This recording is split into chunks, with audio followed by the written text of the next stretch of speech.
Assalamualaikum warahmatullahi wabarakatuh. Halo semua, perkenalkan kami dari kelompok 3 yang beranggotakan Alda Sintia Prawita, Najihatul Aisyah, Tiara Anissa, dan Pandu Setiawan.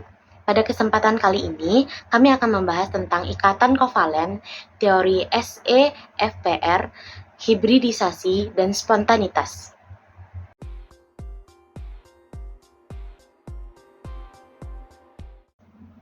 Materi yang pertama yaitu ikatan kovalen. Ikatan kovalen adalah ikatan yang terbentuk dari pemakaian bersama pasangan elektron oleh dua atau lebih atom non-logam. Pada ikatan kovalen, setiap elektron dalam pasangan elektron yang dimiliki digunakan bersama, ditarik oleh inti dari kedua atom non-logam. Gaya tarik elektron ke inti inilah yang mengikat dua atom tersebut, sehingga terbentuklah ikatan kovalen seperti H2. Contoh ikatan kovalen pada unsur H2 dapat dilihat seperti di gambar. Selanjutnya yaitu sifat-sifat ikatan kovalen. Sifat yang pertama yaitu sebagai senyawa yang memiliki ikatan kovalen mudah menguap. Yang kedua, memiliki titik didih dan titik leleh yang rendah. Yang ketiga, tidak larut dalam air, tetapi larut dalam larutan organik. Yang keempat, pada umumnya tidak menghantarkan listrik. Yang kelima, berupa cairan, gas, atau padatan lunak pada suhu ruang. Dan yang terakhir yaitu keadaan murni bersifat isolator. Selanjutnya kita masuk kepada jenis-jenis ikatan kovalen. Berdasarkan banyak elektron yang digunakan saat kedua atom berikatan, ikatan kovalen dibagi menjadi 3. Yang pertama yaitu ikatan kovalen tunggal, yang kedua rangkap 2, dan yang ketiga yaitu rangkap 3. Yang pertama yaitu ikatan kovalen tunggal. Ikatan kovalen tunggal adalah ikatan yang terbentuk dari penggunaan bersama sepasang elektron. Setiap atom memberikan satu elektron untuk digunakan secara bersama. Pemakaian bersama pasangan elektron pada ikatan kovalen dapat digambarkan melalui struktur Lewis, contohnya pada HCl. Dapat dilihat di gambar, atom H menggunakan satu elektron yang berada pada atom C. Sebaliknya, atom Cl juga menggunakan satu elektron yang ada pada atom H. Sehingga inilah yang disebut dengan ikatan kovalen tunggal. Yang kedua yaitu ikatan kovalen rangkap 2. Ikatan kovalen rangkap 2 adalah ikatan yang masing-masing atomnya memberikan sumbangan 2 elektron valensi untuk membentuk 2 pasang elektron ikatan. Hal itulah yang membuat menjadi ikatan rangkap 2. Contoh ikatan rangkap 2 adalah CO2. Dapat dilihat di gambar, bahwasannya atom O memberikan satu pasang elektronnya masing-masing kepada 2 atom C, sehingga inilah yang disebut dengan ikatan kovalen rangkap 2. Selanjutnya yaitu ikatan kovalen rangkap 3. Ikatan kovalen rangkap 3 merupakan ikatan yang terjadi antara 2 atom yang melibatkan 6 elektron ikatan dalam satu ikatan kovalen. Contoh ikatan kovalen rangkap 3 adalah N2. Dapat dilihat di gambar, 3 elektron pada masing-masing atom N tidak memiliki pasangan. Untuk mencapai kestabilan, maka 3 elektron tersebut harus mencari pasangannya dengan saling berikatan. Maka, inilah yang disebut dengan ikatan rangkap 3. Jenis ikatan kovalen selanjutnya yaitu ikatan kovalen koordinasi. Ikatan kovalen koordinasi adalah ikatan kovalen yang terbentuk dari pemakaian bersama elektron yang hanya disumbangkan oleh satu atom, sedangkan atom yang lain tidak menyumbangkan elektron. Ikatan ini dapat terjadi jika atom menyumbang memiliki pasangan elektron bebas atau PEB. Contoh dari ikatan kovalen koordinasi adalah HNO3. Untuk lebih jelas dapat dilihat di gambar. Berdasarkan muatan yang ada di dalam molekul akibat distribusi elektron ikatan kovalen terbagi menjadi 2, yaitu ikatan kovalen polar dan juga ikatan kovalen nonpolar. Jenis yang pertama yaitu ikatan kovalen polar. Senyawa kovalen dikatakan polar jika senyawa tersebut memiliki perbedaan keelektronegatifan. Ikatan kovalen polar adalah ikatan kovalen yang pasangan elektron ikatannya cenderung tertarik ke salah satu atom yang berikatan. Senyawa kovalen polar biasanya terjadi antara atom-atom unsur yang beda keelektronegatifannya. besar, mempunyai bentuk molekul asimetris, memiliki momen dipol. Ikatan kovalen polar terjadi ketika pasangan elektron ikatan tertarik lebih kuat ke salah satu atom. Contoh dari ikatan kovalen polar yaitu HCl, yang dapat dilihat di gambar. Yang kedua yaitu ikatan kovalen nonpolar. Kovalen nonpolar merupakan senyawa kovalen yang tersusun dari unsur-unsur yang memiliki perbedaan keelektronegatifan yang rendah. Salah satu indikasi senyawa kovalen nonpolar adalah tidak adanya pasangan elektron bebas pada strukturnya. Pada ikatan kovalen nonpolar, distribusi elektron pada kedua atom yang saling berikatan merata. Artinya, tertarikan elektron dari tiap-tiap atom sama besar. Harga keelektronegatifannya sama, sehingga tidak membentuk polarisasi muatan serta bentuk molekul akan menjadi simetris. Contoh kovalen nonpolar yaitu I2 yang dapat dilihat di gambar.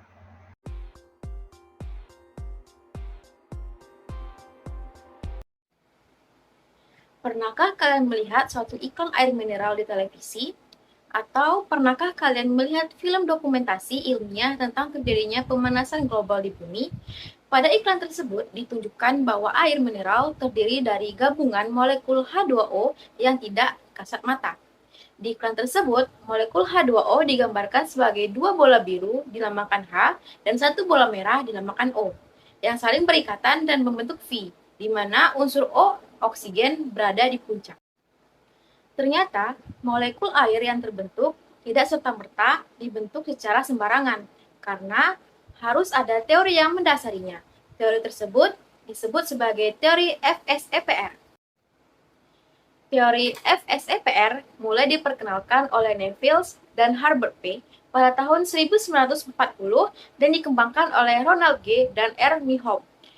Teori FSEPR merupakan singkatan dari Valence Shell Electron Pair Repulsion yang dapat digunakan untuk menentukan struktur geometri suatu molekul berdasarkan tolakan pasangan elektron di sebuah atom terhadap atom lainnya.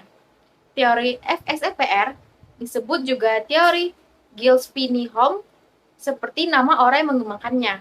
Teori ini didasarkan pada energi tolakan dan dari elektron yang dapat pada atom dalam suatu molekul, sehingga akan menyebabkan terbentuknya suatu geometri molekul tertentu.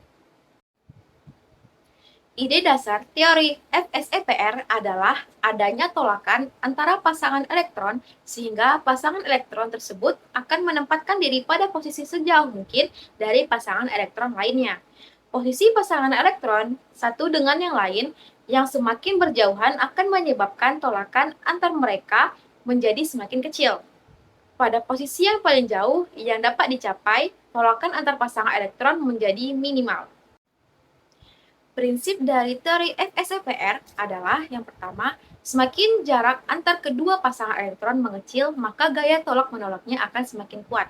Yang kedua, gaya tolakan akan semakin kuat ketika sudut di antara pasangan tersebut membentuk 90 derajat. Yang ketiga, tolakan yang melibatkan pasangan elektron tunggal akan lebih kuat dibandingkan dengan pasangan ikatan. Pasangan mandiri dengan pasangan mandiri lebih besar, pasangan mandiri dengan pasangan ikatan, dan lebih besar pasangan ikatan dan pasangan ikatan. Teori FSEPR digunakan untuk memprediksi bentuk molekul suatu senyawa dengan mempertimbangkan yang pertama, jumlah atom yang terikat pada atom pusat.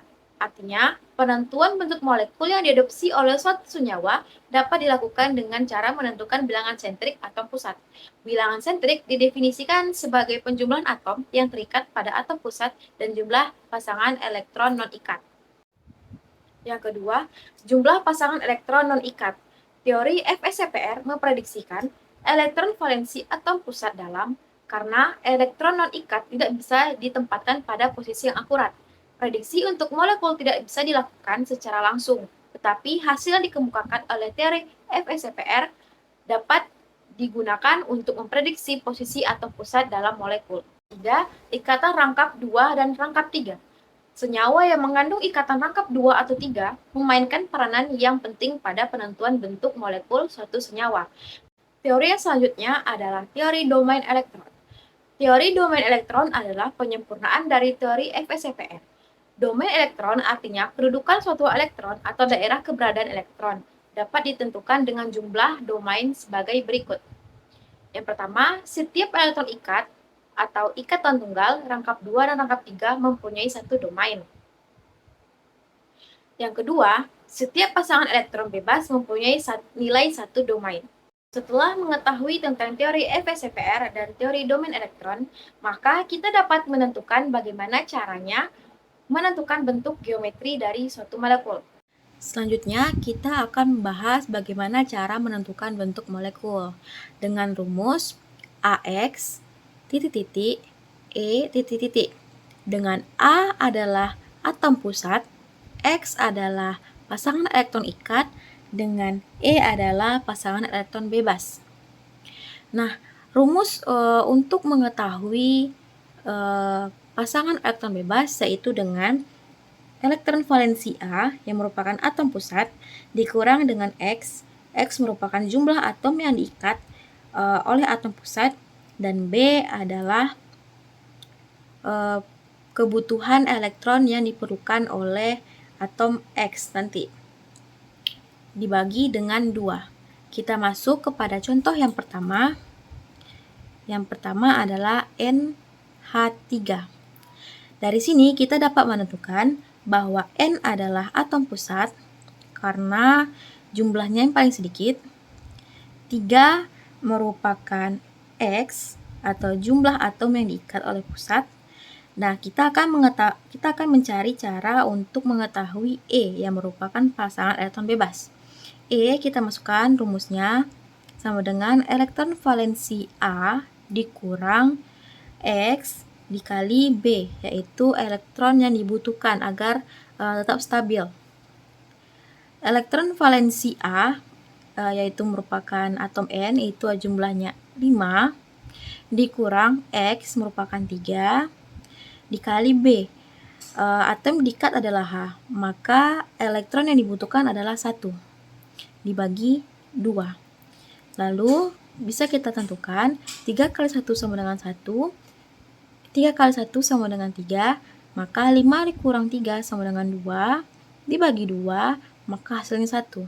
Dari sini kita dapat menemukan rumus bentuk molekul dari NH3, yaitu AX3 E1, karena D1 jadi tidak perlu ditulis.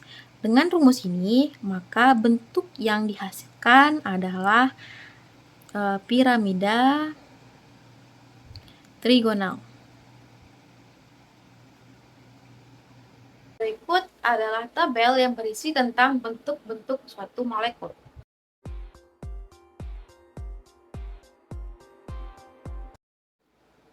Selanjutnya, kita masuk kepada teori hibridisasi.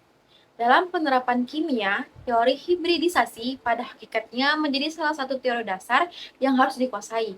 Hal itu karena teori hibridisasi akan berguna dalam penentuan bentuk geometri suatu molekul dan juga penentuan jenis ikatan dari adanya suatu atom.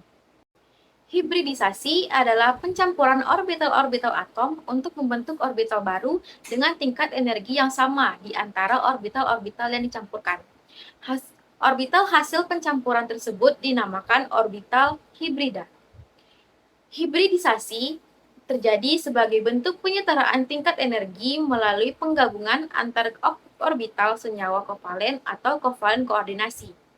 Hibridisasi hanya dapat terjadi antara orbital-orbital atom dengan tingkat energi yang tidak jauh berbeda. Ada beberapa macam hibridisasi yang apa diantaranya? Yang pertama, hibridisasi sp. Yang kedua, hibridisasi sp2. Yang ketiga ada hibridisasi sp3. Proses terjadinya hibridisasi. Dalam terjadinya hibridisasi melibatkan beberapa proses. Secara keseluruhan, proses hibridisasi dapat dilihat pada skema gambar berikut, yang menampilkan proses atau tahapan hibridisasi yang disertai dengan tingkatan energi untuk setiap tahap dan setiap orbital. Yang pertama, keadaan dasar atau ground state. Pada keadaan dasar, semua unsur atom pada dasarnya memiliki konfigurasi elektron seperti pada umumnya. Akan tetapi, pada kondisi ini, tingkat energi dari masing-masing atom orbital berbeda dan relatif lebih tinggi sehingga kurang stabil. Yang kedua, eksitasi atau promosi elektron. Yang ketiga, hibridisasi. Tahap terakhir yaitu hibridisasi atau penggabungan antar orbital di mana pada sp3 maka orbital 2s akan bergabung dengan orbital 2p membentuk sp3 dan seterusnya. Adapun cara menentukan hibridisasi yaitu dengan langkah-langkah sebagai berikut. Yang pertama, menggambarkan diagram elektron valensi atom pusat pada keadaan dasar. Yang kedua, menggambarkan kembali diagram orbital namun dalam keadaan tereksitasi sehingga bisa berpasangan dengan elektron dari atom lainnya.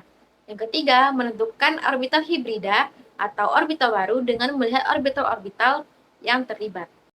Selanjutnya, kita akan memasuki bagaimana cara menentukan orbital hibrid.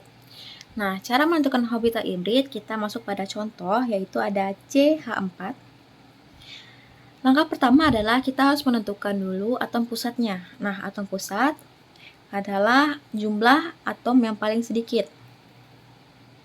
Dari CH4, jumlah atom sedikit adalah C. Maka atom pusatnya adalah C dengan nomor atom 6.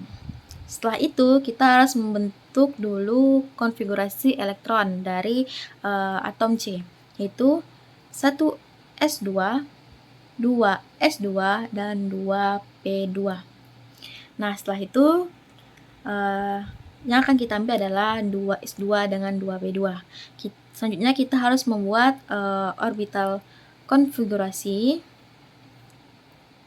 Nah, pada atom S itu memiliki orbitalnya adalah 1 dan P adalah 3.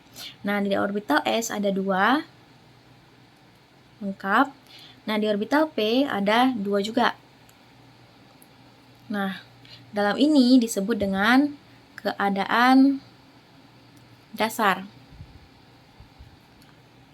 Karena atom C mengikat atom H sebanyak 4, maka atom C harus menyediakan 4 elektron tunggal. Karena di sini masih kekurangan 1 orbital, maka elektron yang di S akan dipindahkan ke orbital P. Maka dapat dibuat pada orbital S1, P masing-masing 1 karena sudah diserahkan.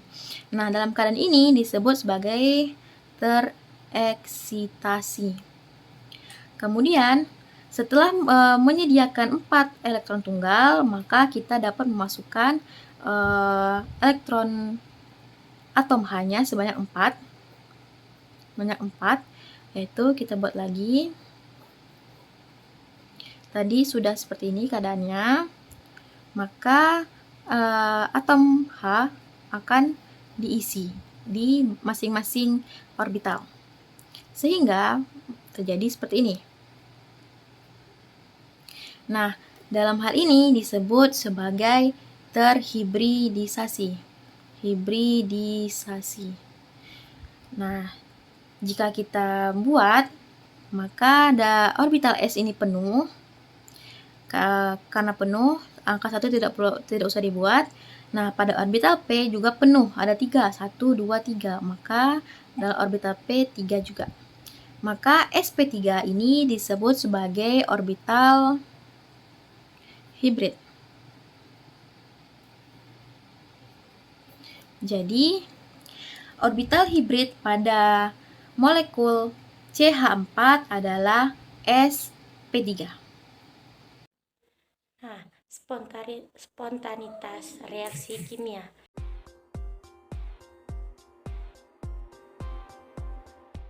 Prinsip reaksi kimia dan faktor-faktor yang mempengaruhinya.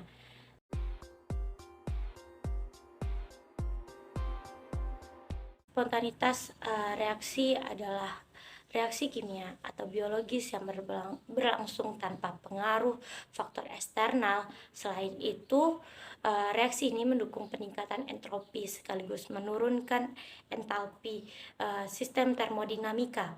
Nah, karena reaksi ini tidak memerlukan faktor eksternal, reaksi ini terjadi secara alami Nah, reaksi dikatakan spontan apabila reaksi ekstrem atau delta negatif dan menghasilkan peningkatan sistem entropi atau delta S positif.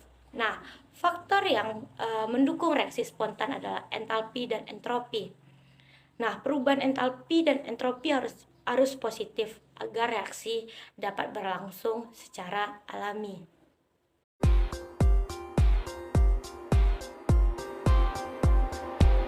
Materi selanjutnya yaitu tata nama senyawa kovalen UPEC. Tata nama UPEC adalah sistem penamaan senyawa kimia dan penjelasan ilmu kimia secara umum. Tata nama ini dikembangkan dan dimutakhirkan di bawah pengawasan International Uniform and Applied Chemistry. Senyawa kovalen adalah senyawa yang terbentuk oleh dua unsur non-logam melalui ikatan kovalen. Dalam penamaan senyawa kovalen disusun berdasarkan aturan penamaan senyawa kovalen, digunakan untuk menunjukkan jumlah relatif setiap jenis atom dalam molekul tersebut. Awalan yang digunakan untuk penamaan kovalen UPEC yaitu mono untuk 1, di untuk 2, tri untuk 3, tetra untuk 4, dan sebagainya. Untuk lebih lanjut dapat dilihat di gambar berikut. Contoh penamaan kovalen UPEC yaitu SO2 yang diberi nama dengan belerang dioksida. Yang kedua yaitu CCl4 yaitu karbon tetraklorida. Yang ketiga yaitu B2Br yang diberi nama dengan dibromo tetrabromida.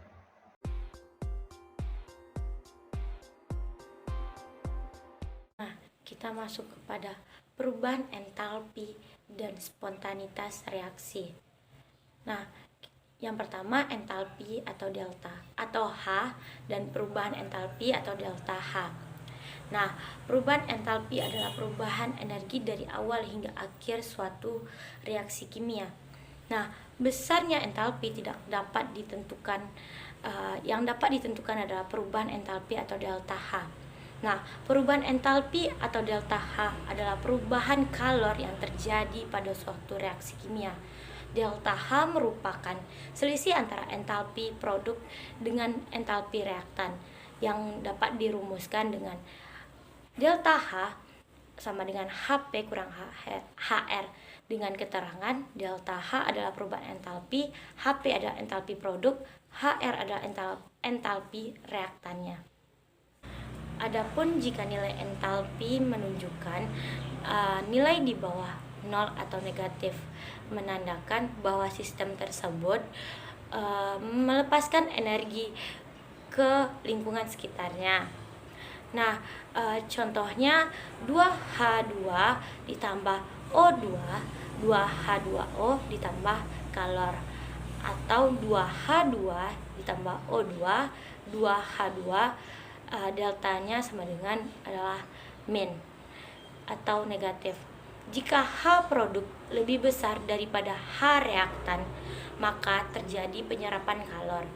Harga delta H positif atau lebih besar daripada 0. Nah, contohnya 2H2O 2H2 ditambah O2 dikurang kalor, atau 2H2O 2H2 ditambah O2 delta H-nya sama dengan adalah positif. Nah, kita masuk kepada reaksi eksoterem dan reaksi endoterem. Nah, apa sih reaksi eksoterem?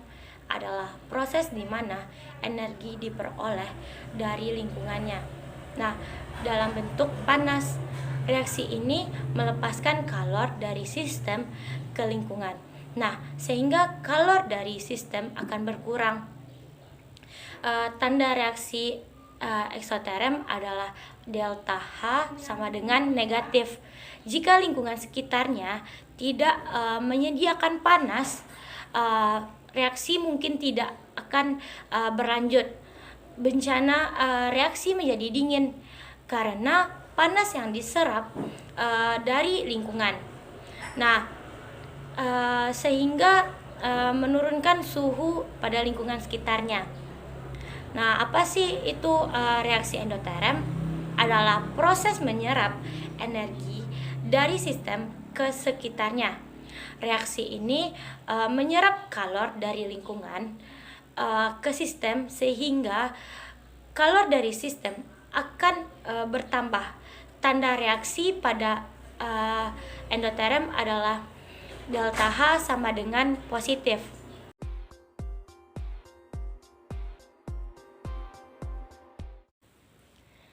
Nah, kita masuk kepada perubahan entalpi standar, yang dimana kita masuk yang pertama, jenis-jenis entalpi.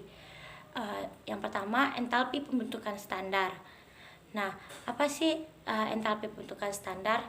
Di mana suatu senyawa mewakili jumlah panas yang diperlukan atau dilepaskan untuk pembentukan 1 mol senyawa dari unsur stabil keadaan standar atau STP.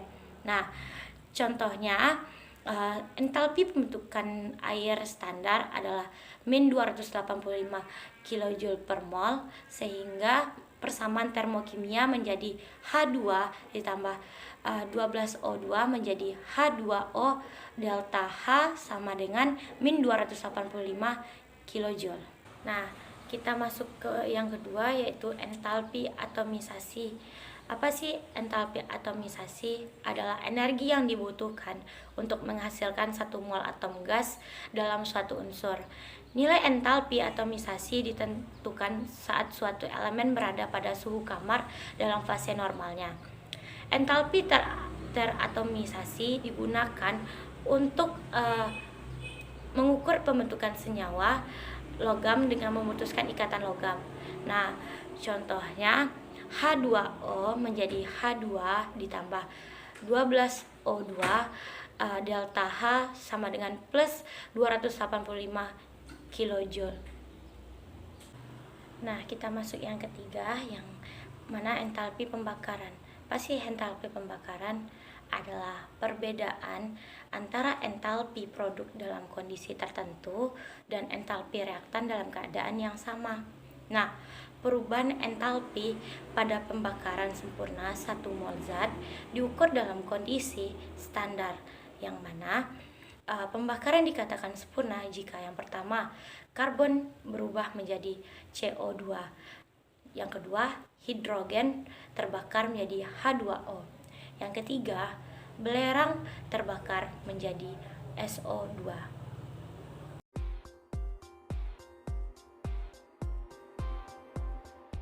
Nah, kita masuk kepada energi ikatan dan entalpi reaksi, yang mana yang pertama, energi ikatan.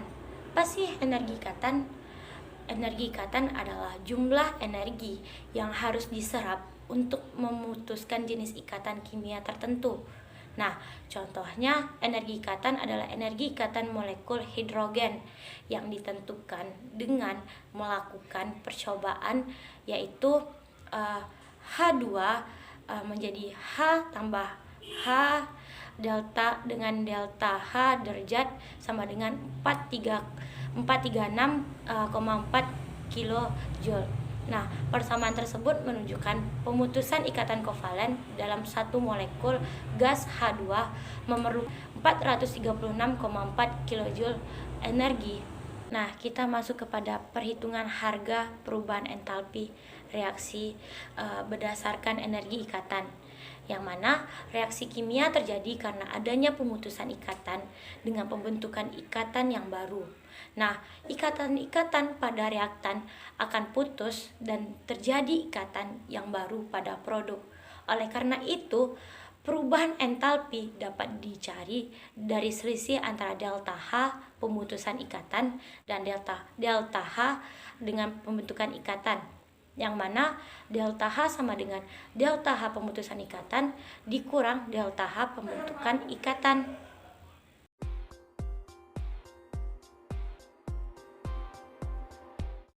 Nah, kita masuk kepada perubahan entalpi, yang dimana jika suhu suatu zat semakin tinggi, maka perubahan entalpinya semakin besar. Nah, Data termokimia pada umumnya ditetapkan pada tekanan 1 atm dan suhu 25 derajat Celcius. Nah, kita masuk kepada jenis-jenis entalpi. Yang mana yang pertama, perubahan entalpi pembentukan standar. Nah, apa sih perubahan entalpi pembentukan standar?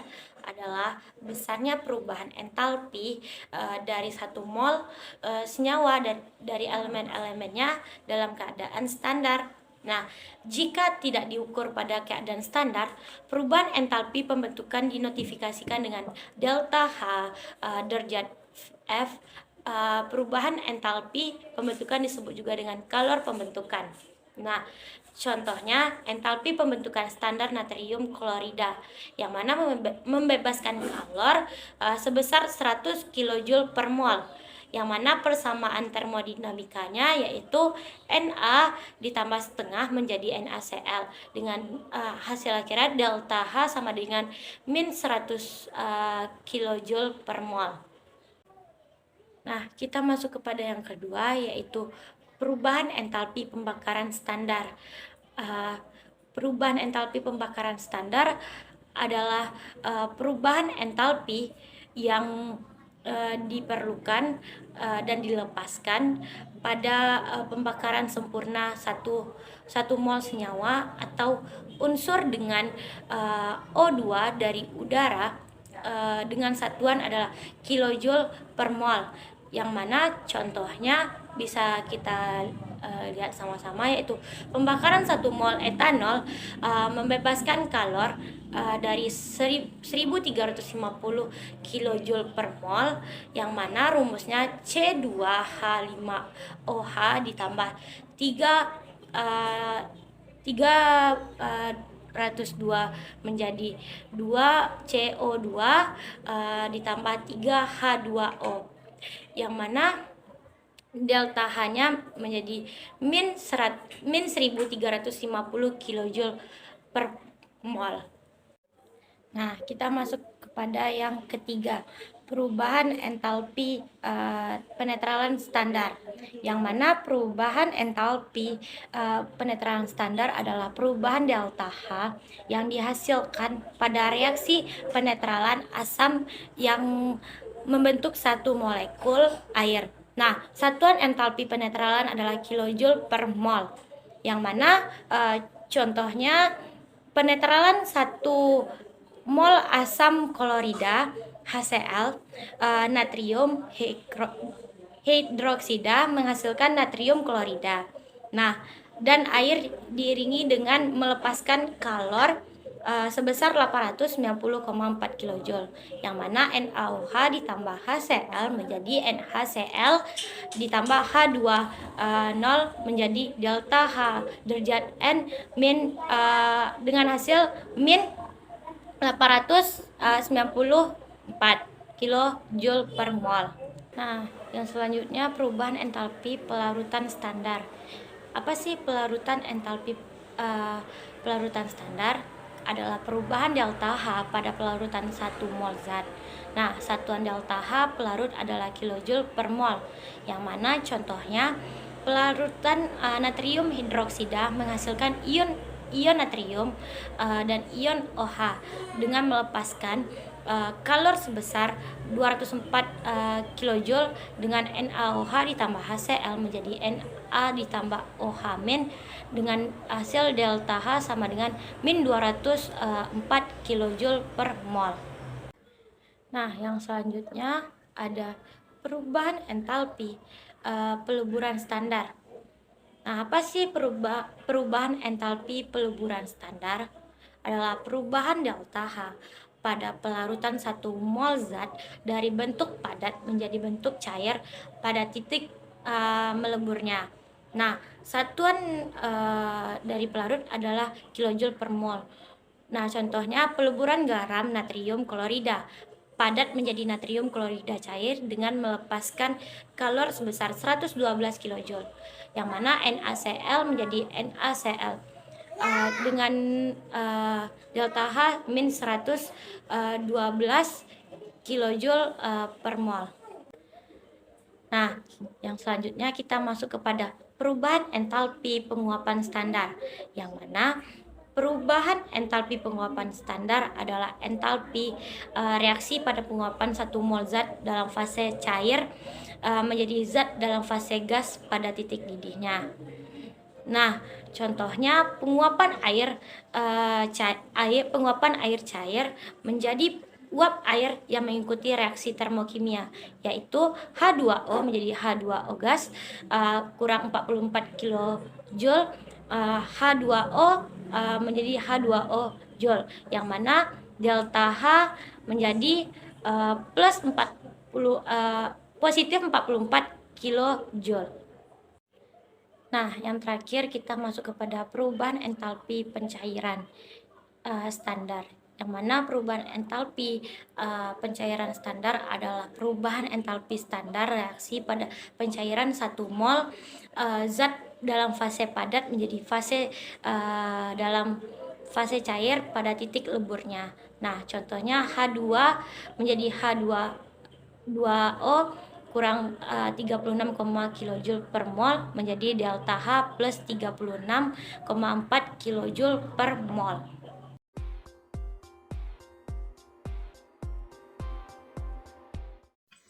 Spontanitas reaksi. Reaksi kimia adalah proses di mana dua atau lebih molekul saling berkaitan untuk membentuk zat baru, untuk membentuk produk baru. Biasanya terdapat dua jenis molekul utama dalam reaksi kimia, yaitu reaktan dan produk. Reaktan adalah molekul awal reaksi kimia, dan produk adalah molekul yang dihasilkan dari reaksi kimia tersebut. Semua reaksi kimia, baik yang spontan ataupun tidak, dipengaruhi oleh suhu, tekanan, dan konsentrasi. Kita dapat mengambil contoh dari pembakaran. Pada proses pembakaran terjadi reaksi spontan, yaitu reaktan akan menghasilkan produk baru. Banyak reaksi spontan, seperti pembakaran, seringkali membutuhkan katalis untuk mempercepat proses reaksinya.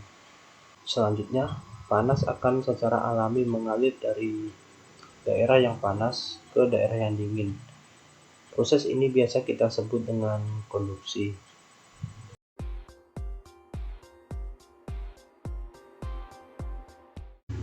Perubahan entropi. Entropi merupakan suatu ukuran derajat ketidakaturan sistem termodinamika. Entropi juga merupakan definisi dari energi yang tersedia dalam suatu dengan bentuk tertentu.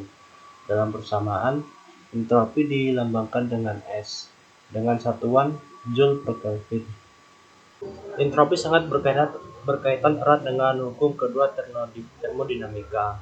Hukum kedua ini menyatakan total entropi tidak akan berkurang di dalam suatu sistem tertutup. Namun, dalam suatu sistem, entropi akan dapat berkurang apabila sistem lain entropinya jumlahnya meningkat. Entropi dapat didefinisikan sebagai bagian dari sistem termodinamika yang dapat mengalami perubahan, namun total perubahannya yaitu sama dengan 0. Selain itu, sistem tersebut juga tidak mempengaruhi entropi di lingkungannya, karena perpindahan panas tidak terjadi dalam hal tersebut. Ada beberapa atau persamaan untuk menghitung entropi dan perubahan entropi dalam sistem termodinamika, yaitu sebagai berikut. Yang pertama yaitu entropi dari proses reversibel. Untuk satu proses yang bolak-balik bisa disebut dengan reversibel. Kita dapat mengasumsikan peran entropi dari sistem tersebut. Dengan probabilitas yang sama, entropi sama dengan konstanta Boltzmann dikalikan dengan logaritma natural dari jumlah kemungkinan state yang terbentuk, atau dapat kita singkat dengan S sama dengan KB dikaliin in W, di mana KB adalah 1.38065 dikali 10 pangkat min 23 Joule per Kelvin. Yang kedua ada entropi dari proses isotermal. Cara lain yang dapat dilakukan adalah dengan menghitung perubahan entropi atau S menggunakan perubahan panas yang terjadi atau Q, dan juga adanya temperatur absolut atau T dengan rumus delta S sama dengan delta Q per T. Selanjutnya yang ketiga ada entropi dan energi dalam. Dalam kimia fisik dan termodinamika, salah satu persamaan yang paling berguna dan berkaitan dengan entropi adalah energi dalam yang menyertai suatu sistem termodinamika. Ini dirumuskan sebagai du sama dengan T dikali ds dikurang P dikali dV. Dalam hal ini, perubahan energi dalam atau du sama dengan suhu absolut dikalikan dengan perubahan entropi yang dikurangi dengan tekanan eksternal atau P dan juga perubahan volume atau V.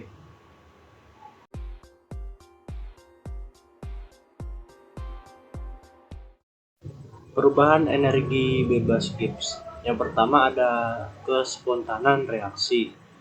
Kespontanan reaksi juga dapat dinyatakan sebagai energi bebas Gibbs dengan rumus G sama dengan H dikurang Ts.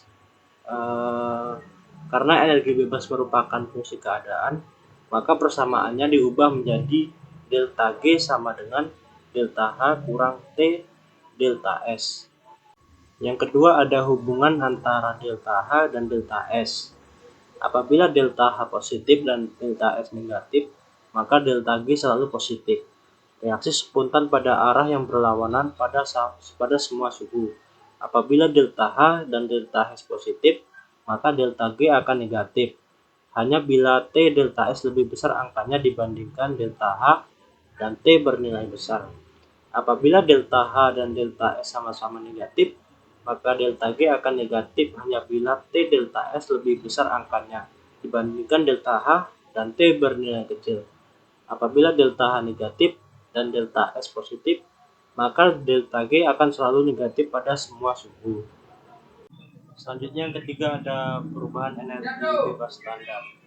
Energi bebas reaksi standar ialah perubahan energi bebas untuk reaksi bila reaksi itu terjadi pada kondisi keadaan standar. Artinya, bila reaktan berada dalam keadaan standarnya, diubah menjadi produk dalam keadaan standarnya. Untuk menghitungnya maka perlu dilihat persamaan reaksinya, yaitu energi bebas reaksi standar sama dengan sigma Ng produk ditambah sigma Ng reaktan. Yang keempat ada energi bebas dan kesetimbangan. Tidak mudah mempertahankan sistem kesetimbangan pada keadaan standar. Banyak reaksi-reaksi tidak berada pada keadaan standar. Maka untuk keadaan yang demikian, arah reaksi tidak dapat diprediksi hanya dengan nilai delta G sebagai 0, melainkan harus menggunakan energi bebas aktual delta G. Untuk rumusnya sendiri, ada delta G sama dengan delta G0 ditambah RT in Q sama dengan delta G0 tambah RT in Q. Delta G0 sama dengan min RT in Q, di mana delta G tetap pada suhu tertentu. T sama dengan suhu mutlak reaksi. R adalah konstanta gas dengan ketentuan 8,314 Joule per Kelvin, dan Q adalah kuosien reaksi. Dalam persamaan ini, Kp digunakan untuk gas dan Kc untuk reaksi dalam larutan.